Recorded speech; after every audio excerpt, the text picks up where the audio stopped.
Olá, apaixonados pelo terror. Tudo bem com vocês? O pior terror sempre é o real. E nesse ano de 2023, tivemos o terrível caso da seita denominada Igreja Internacional de Boa Nova, que levou à morte por inanição mais de 200 pessoas. Mas esse não é e nunca será um caso isolado. O Templo do Povo, de Jim Jones, o Ramo Davidiano em Waco, Texas, e o Heaven's Gate, no Rancho Santa Fé, na Califórnia, ainda assombram muitas pessoas. Assista esse vídeo e saiba mais sobre o que aconteceu no Quênia e os demais casos reais que chocaram o mundo. O Templo do Povo, Joneston, Indiana, 1978. O Templo do Povo foi um grupo religioso fundado nos anos 1950, envolto em mistério e liderado por uma figura marcante, o americano Jim Jones. O ideal de Jones era criar um paraíso socialista no qual não haveria fronteiras de raça ou nacionalidade. Mas esse sonho não se encaixava muito bem em seu país. Em 1975, Jones convenceu cerca de 900 seguidores a se mudarem para Guiana, ex-colônia britânica vizinha à Venezuela, onde fundou uma comunidade utópica conhecida como Joneston. Os membros do templo foram em grande parte atraídos pelo discurso sedutor de Jones. Esse fascínio logo se transformou em lealdade, que mais tarde se converteu em fanatismo e terminou em idolatria. Pouco a pouco, a personalidade de Jones começou a se tornar errática e paranoica. Em seus longos discursos, ele falava sobre supostas ameaças contra seu paraíso por parte da CIA, a agência de inteligência americana, cujos agentes ele acusava de serem traidores e porcos capitalistas.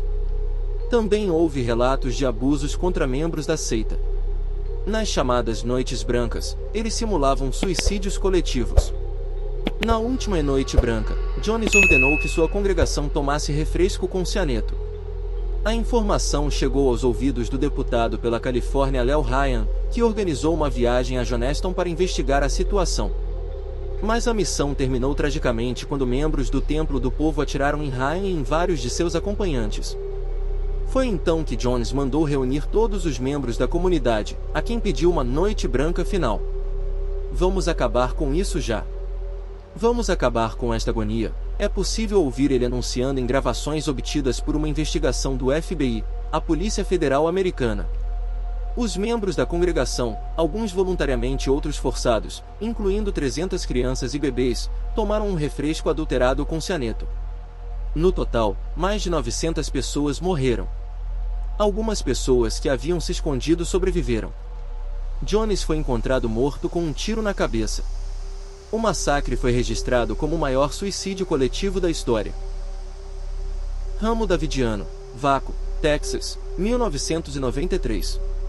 O Ramo Davidiano era uma seita com sua sede perto de Waco, no estado americano do Texas, fundada em 1955 e derivada do grupo religioso davidiano da Igreja Adventista do Sétimo Dia.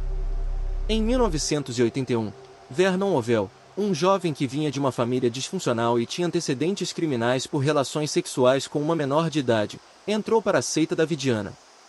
Estima-se que Kores teve mais de 10 filhos com diferentes mulheres. Após uma disputa pelo domínio da seita, Ovell emergiu como líder supremo dos davidianos e mudou seu nome para David Kores, na tentativa de reivindicar sua conexão divina com David, o rei dos judeus, e com Ciro, o Grande, da Pérsia. Kores significa Ciro em hebraico. Ele assumiu um papel messiânico, se autodeclarando como o último profeta e afirmando ter recebido o mesmo nível de inspiração de Jesus quando foi batizado. Seus ensinamentos apocalípticos da Bíblia, incluindo suas interpretações do livro do Apocalipse e dos 7 selos, em que previa os eventos que anunciavam o Apocalipse, atraíram muitos seguidores. Para se preparar para esse Apocalipse, Kores estabeleceu um exército de Deus e começou a acumular um arsenal de armas no complexo davidiano conhecido como Monte Carmel. Ele também introduziu a ideia de praticar casamentos espirituais com inúmeras mulheres da seita de todas as idades. Acredita-se que ele teve mais de 10 filhos com elas. As acusações de abusos sexuais e tráfico de armas levaram o Departamento de Justiça dos Estados Unidos a cercar o complexo com 76 agentes com treinamento militar e mandados de busca e prisão. O cerco durou 51 dias, e apesar das negociações iniciais e da liberação de alguns membros, inclusive menores de idade, no dia 19 de abril as autoridades deram início a uma investida final no complexo. Eles lançaram gás lacrimogêneo, houve troca de tiros e algumas horas depois, começou um grande incêndio. Em questão de minutos, o Monte Carmel foi reduzido a cinzas, e os 79 davidianos que estavam dentro do complexo morreram. Não foi possível estabelecer a origem do incêndio. Kores havia morrido antes com um tiro na cabeça, mas tampouco se sabe se foi suicídio ou se alguém o matou. Embora um relatório oficial tenha concluído que a responsabilidade em última análise pela tragédia era de Kores e seus seguidores por iniciar o incêndio, as decisões e ações tomadas pelas agências governamentais envolvidas no cerco foram duramente criticadas. Evans Gate, Rancho Santa Fé, Califórnia, 1997. Evans Gate, que pode ser traduzido como Portão dos Céus, é considerada uma das primeiras seitas religiosas da era da internet. Eles usavam a tecnologia digital para difundir suas crenças para um público mais amplo e também como forma de gerar renda. Foi fundada no início dos anos 1970 por Marshall Applevitch e sua esposa Bonnie Netris, uma enfermeira que ele conheceu enquanto estava em uma instituição psiquiátrica. Eles viajaram pelos Estados Unidos recrutando um grupo de seguidores que chamaram de A Tripulação e acabaram se estabelecendo no sul da Califórnia. Quando Netris morreu em 1985, Applevitch continuou à frente da congregação. A filosofia do grupo era uma mistura de princípios da Igreja Presbiteriana e crenças sobre OVNIs, sigla usada para designar objetos voadores não identificados. Applevitch pregava que ele era o advento de Cristo, que Deus era um alienígena e que o fim do mundo estava próximo. Em seus sermões, ele combinava a ficção científica com o Antigo Testamento para incitar seus seguidores a superar suas vibrações genéticas como uma forma de sair de seus veículos para que seus espíritos pudessem ressurgir a bordo de uma nave espacial e alcançar o próximo nível evolutivo acima do ser humano. Foi assim que os convenceu a consumir purê de maçã e barbitúricos, acompanhados de doses de vodka. Desta maneira, suas almas liberadas ascenderiam a uma nave espacial que viajava no rastro do cometa Hale-Bopp, que estava passando pela Terra na época, e que os levaria ao seu novo lar no espaço. Em 26 de março de 1997, a polícia encontrou os corpos de 39 pessoas, incluindo de Applevitch, cobertos com mantos de cor púrpura, com sacos plásticos na cabeça e vestidos com moletons preto e branco e tênis Nike. O massacre da floresta de Shakahola, o caso da seita de jejum no Quênia. Seita que incentivava os seguidores a jejuar para conhecer Jesus, resultou em dezenas de mortos, eis os detalhes. Nos últimos dias, uma notícia chocante ganhou as manchetes do mundo todo: a seita de jejum no Quênia. Conhecido como Massacre da Floresta de Shakahola, o caso do pastor evangélico que incentivava seus seguidores a jejuar para conhecer Jesus resultou na morte de dezenas de pessoas, e os números continuam subindo. Mas, afinal, quem era o líder da seita? Qual era a sua missão? Como o massacre aconteceu? Ex-taxista, pastor e criminoso. Conhecido como Pastor Paul Mackenzie Tenge, o líder da Igreja Internacional das Boas Novas, que ele mesmo fundou em 2003, é um ex-taxista cuja pregação extrema o levou à prisão antes mesmo do polêmico caso. Acusado de ter levado seus seguidores a morrerem, literalmente, de fome no leste do Quênia, Tenge está atualmente sob custódia da polícia. O site da organização de Paul diz que ela foi criada em 17 de agosto de 2003 pelo seguidor de Deus P.N. Mackenzie. Com filiais em várias regiões do país, a igreja conta com mais de 3.000 membros, inclusive, 1.000 deles somente na cidade costeira de Malindi. Com ideias chocantes e absurdas, Paul lançou um canal no YouTube em 2017 com o objetivo de compartilhar seus sermões em sua igreja, sempre alertando seus fiéis sobre práticas demoníacas, como usar perucas, fazer transações digitais sem dinheiro vivo e até mesmo estudar. Mensagem dos Últimos Tempos. Responsável por um programa intitulado Mensagem dos Últimos Tempos, que oferecia ensinamentos, pregações e profecias sobre o final dos tempos, comumente chamados escatologia. Ele dizia que sua missão era levar o Evangelho do nosso Senhor Jesus Cristo livre do engano e do intelecto do homem. Além disso, A Igreja Internacional das Boas Novas diz que a missão deste ministério é nutrir os fiéis de forma holística em todas as áreas da espiritualidade cristã, enquanto nos preparamos para a segunda vinda de Jesus Cristo através do ensino e da evangelização. Os crimes antes do massacre.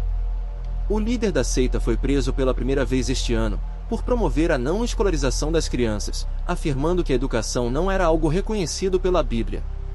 Ele também foi preso no mês passado após ser vinculado à morte de 2 crianças que, supõe-se, teriam morrido de fome por instruções deste criminoso, como apontado pelo chefe da polícia do Quênia. No entanto, pagou uma fiança de 100 mil shillings quenianos, cerca de 3,7 mil reais, e foi liberado. Também listados como suspeitos da morte das crianças estão Isaac Nala e Emily Kaunga, os pais dos menores. Segundo documentos judiciais, os dois, a conselho de Mackenzie, teriam matado de fome e sufocado os filhos Setinzano e Eva Bradito. O massacre da floresta de Shakahola. Dezenas de corpos foram encontrados na floresta de Shakahola nos últimos dias.